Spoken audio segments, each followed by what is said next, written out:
Hospital পর্যন্ত পৌঁছাই দিলাম।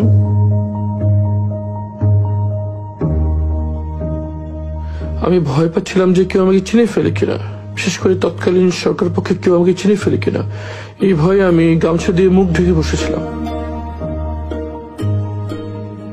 অনেকক্ষণ বসে থাকার পর যখন দেখলাম এক এক ওখানকার স্টাফরা আসছে, তখন আমি যে গার্ডের সাথে কথা বলার চেষ্টা করলাম। তখন গার্ডরা আমাকে চিনতে পারে নাই, এই জন্য আমি ঢুকতে পারিনি। তখন আমি আবার যে বসে থাকলাম মেন গেট খোলার অপেক্ষায়, অথবা কেউ পরিচিত আসবে এই অপেক্ষায় প্রায় 1 ঘন্টা বসে থাকলাম।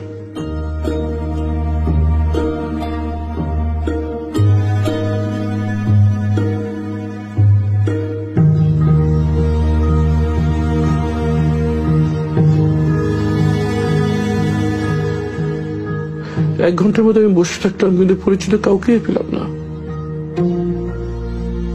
এরপর যখন রোগীদের আসা যাওয়ার জন্য প্রধান গেটটি খুলে দেওয়া হয়, তখন আমি ভিতরে চলে যাই।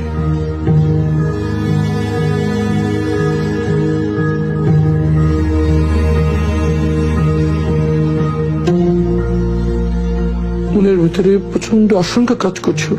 আমার পরিবার কোথায় আছে, কিভাবে আছে, তারা কি জীবিত আছে? মনের ভিতরে ঝড় বয়ে যাচ্ছিল।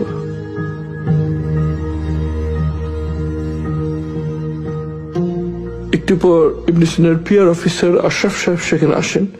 উনি আমাকে আমার রুমে নিয়ে যান, যদিও তিনি আমাকে তখন চিনতে পারেন নাই।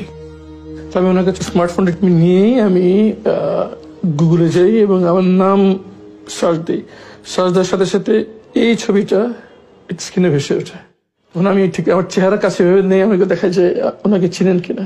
তখন সাথে সাথে ভাই আমাকে চিনতে পারে এবং আবেগ আপ্লুত হয়ে পারেন আর কি। কথায় কথায় তার কাছ থেকে আমি প্রথম জানতে পারি যে 5ই আগস্ট শেখ হাসিনা পালিয়ে গিয়েছে। আমি তো বিশ্বাসই করতে পারছিলাম না, আমার কাছে স্বপ্নের মতো মনে হচ্ছিল।